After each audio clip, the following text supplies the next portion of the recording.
Takže čau lidi. Dneska budeme natáčet jedno video z takové fotbalové hry. Tak se pohodlně usaďte, vemte si papání a jdeme natáčet. Takže já jsem si tady udělal takovouhle postavu z Realu Madrid. Má 9,2 hodnocení, jo. Tak jdeme na první zápas.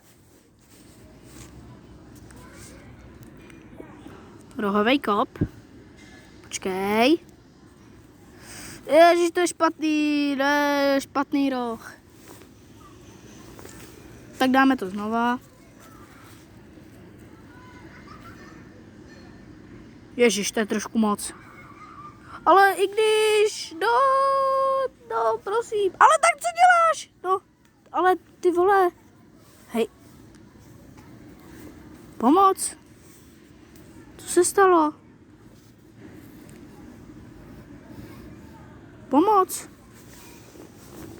Co se stalo? Sakra. To se trošku nepovedlo. Mně se to trošku zaseklo.